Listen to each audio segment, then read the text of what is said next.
Hello नमस्कार सभी को। RPSC first grade special education और इसका पेपर सेकंड सब्जेक्ट है हिस्ट्री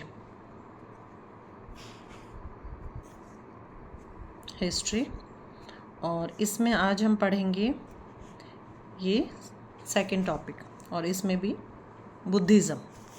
कल हड़प्पन सिविलाइजेशन ये हो गया था पूरा। आज हम पढ़ेंगे बौद्ध धर्म।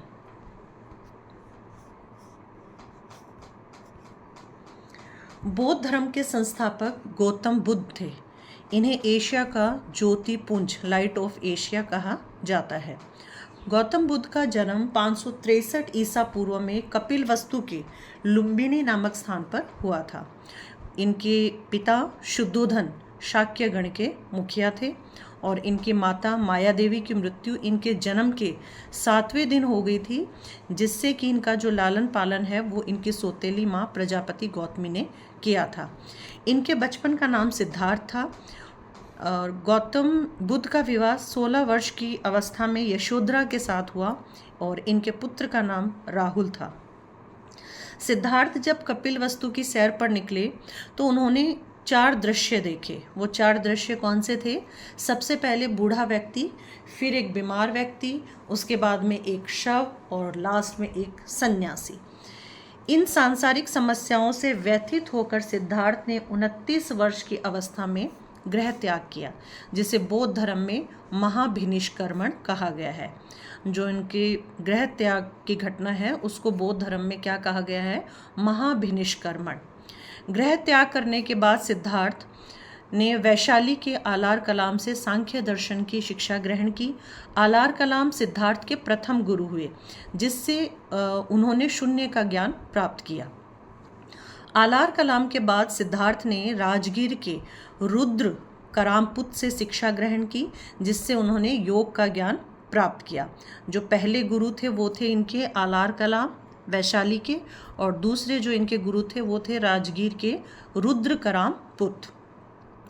उरुवेला में सिद्धार्थ को कौंडिन्य, वप्पा, भादिया, महानामा एवं अस्सागी नामक 5 साधक मिले। बिना अन्न जल ग्रहण किए 6 वर्ष की कठिन तपस्या के बाद 35 वर्ष की आयु में वैशाख की पूर्णिमा की रात निरंजना फाल्गु नदी के किनारे पीपल वृक्ष के नीचे सिद्धार्थ को ज्ञान प्राप्त हुआ। ज्ञान प्राप्ति के बाद सिद्धार्थ बुद्ध के नाम से जाने गए। वह स्थान बोध गया कहलाया। बुद्ध ने अपना प्रथम उपदेश सारनाथ कपिलवस्तु में दिया, जिसे बौद्ध ग्रंथों में धर्म चक्र परिवर्तन कहा गया है। बुद्ध ने अपने उपदेश जन साधारण की भाषा पाली में दिए और बुद्ध ने अपने उपदेश कौशल, वैशाली, कौशाम्बी व अन्य राज्यों में दिए और जो सर्वाधिक उपदेश हैं वो कौशल देश की राजधानी श्रावस्ती में दिए। इनके जो प्रमुख अनुयायी शासक थे वो थे बिंबिसार, प्रसेनजीत और उदयी। बुद्ध की मृत्यु 80 वर्ष की अवस्था में 483 ईसा पूर्व में कुशीनारा देवरिया उत्तर प्रदेश में चुंद द्वारा अर्पित भोजन करने के बाद हो गई, जिसे बौद्ध धर्म में महापरिनिर्वाण कहा गया है। मल्लों ने अत्यंत सम्मानपूर्वक बुद्ध का अंत्येष्टि संस्कार किया। यहाँ मल्लों से मतलब मल्ल गणराज्य से है। अब बुद्ध के जीवन से संबंधित बौद्ध धर्म के प्रतीक। जन्म का जो प्रतीक है बुद्ध के वो है कमल एवं सांड। गृह त्याग का प्रतीक है घोड़ा और ज्ञान का प्रतीक है पीपल बोधि वृक्ष। प्रथम उपदेश का प्रतीक है चक्र और निर्वाण का प्रतीक है पद चिन्ह और मृत्यु का प्रतीक है स्तूप। एक अनुश्रुति के अनुसार मृत्यु के बाद बुद्ध के शरीर के अवशेषों को 8 भागों में बांटकर उन पर 8 स्तूपों का निर्माण करवाया गया।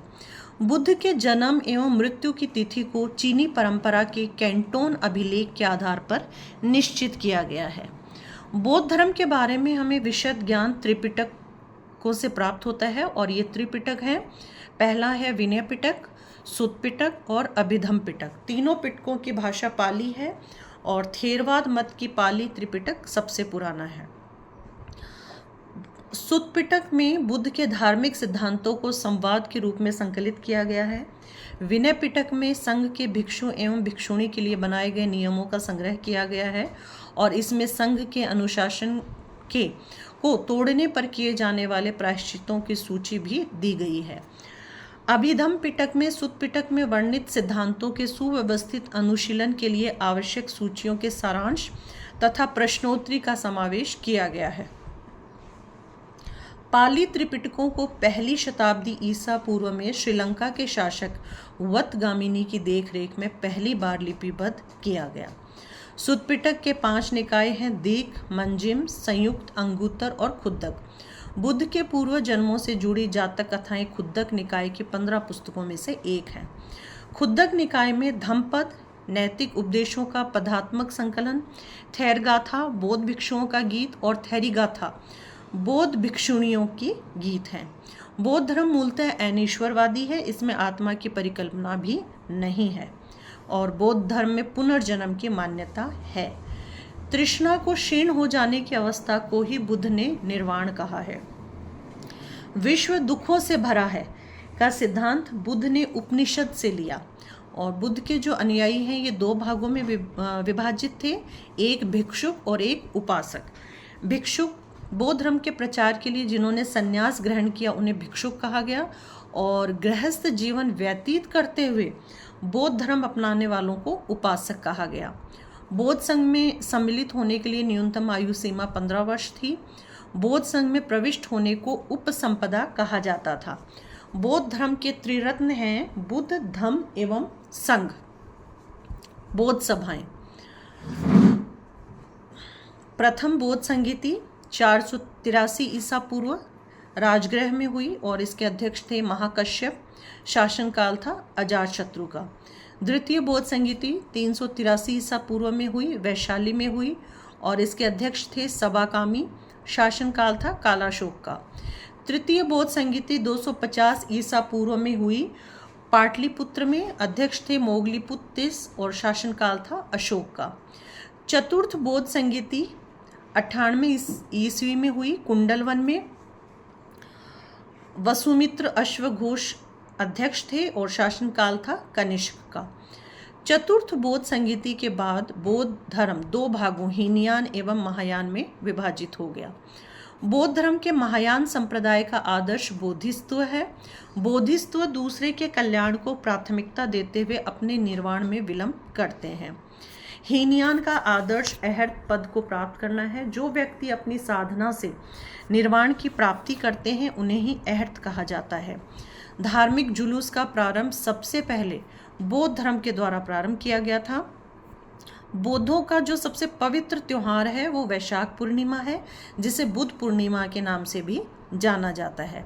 इसका महत्व इसलिए है कि बुद्ध पूर्णिमा के दिन बुद्ध का जन्म, ज्ञान की प्राप्ति एवं महापरिनिर्वाण की प्राप्ति हुई।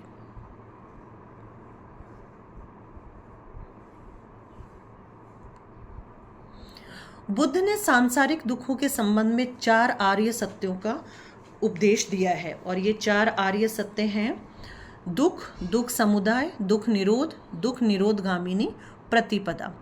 इन सांसारिक दुखों से मुक्ति हेतु बुद्ध ने अष्टांगिक मार्ग की बात कही है और ये साधन है सम्यक दृष्टि, सम्यक संकल्प, सम्यक वाणी, सम्यक कर्मांत, सम्यक आजीव, सम्यक व्यायाम, सम्यक स्मृति एवं सम्यक समाधि। बुद्ध के अनुसार अष्टांगिक मार्गों के पालन करने के उपरांत मनुष्य की भव तृष्णा नष्ट हो जाती है और उसे निर्वाण प्राप्त हो जाता है। निर्वाण बौद्ध धर्म का परम लक्ष्य है, जिसका अर्थ है दीपक का बुझ जाना, अर्थात जीवन मरण चक्र से मुक्त हो जाना। बुद्ध ने निर्वाण प्राप्ति को सरल बनाने के लिए निम्न 10 शीलों पर बल दिया है: अहिंसा, सत्य, ऐस्तेय, अपरिग्रह, मद्य सेवन न करना, असमय भोजन न करना, सुखप्रद बिस्तर पर नहीं सोना, धन संचय न करना, स्त्रियों से दूर रहना, नृत्य गान आदि से दूर रहना। गृहस्थों के लिए केवल प्रथम जो 5 शील हैं और भिक्षुओं के लिए 10 जो शील हैं वो मानना अनिवार्य था। बुद्ध ने मध्यम मार्ग, मध्यमा प्रतिपद का उपदेश दिया। अनीश्वरवाद के संबंध में बौद्ध धर्म एवं जैन धर्म में समानता है। जातक कथाएं प्रदर्शित करती हैं कि बोधिसत्व का अवतार मनुष्य रूप में भी हो सकता है तथा पशुओं के रूप में भी। बोधिसत्व के रूप में पुनर्जन्मों की दीर्घ श्रृंखला के अंतर्गत बुद्ध ने शाक्य मुनि के रूप में अपना अंतिम जन्म प्राप्त किया, किंतु इसके उपरांत मैत्रेय तथा अन्य अनाम बुद्ध अभी अवतरित होने शेष हैं। सर्वाधिक बुद्ध मूर्तियों का निर्माण गंधार शैली के अंतर्गत किया गया, लेकिन बुद्ध की जो प्रथम मूर्ति है वो संभवतः मथुरा कला के अंतर्गत बनी थी। तिब्बत, भूटान एवं पड़ोसी देशों में बौद्ध धर्म का प्रचार पदम संभव गुरु रिनपांच ने किया। इनका संबंध बौद्ध धर्म के ब्रजयान शाखा से था। इनकी 130 फीट ऊंची मूर्ति हिमाचल प्रदेश रिवालसर झील में है। भारत में उपासना की जाने वाली प्रथम मूर्ति संभवतः बुद्ध की थी। भारत के महत्वपूर्ण बौद्ध मठ, टाबो मठ स्पीति घाटी हिमाचल प्रदेश में है। नामग्याल मठ धर्मशाला हिमाचल प्रदेश में। हेमिस मठ लद्दाख जम्मू कश्मीर। थिक्से मठ लद्दाख। शाशुर मठ लाहौल स्पीति हिमाचल प्रदेश। मिंड्रालिंग मठ देहरादून उत्तराखंड। रूमटेक मठ गंगटोक सिक्किम। त्वांग मठ अरुणाचल प्रदेश। नामड्रालिंग मठ मैसूर कर्नाटक। बोधिमंडा मठ बोधगया बिहार। Thank you.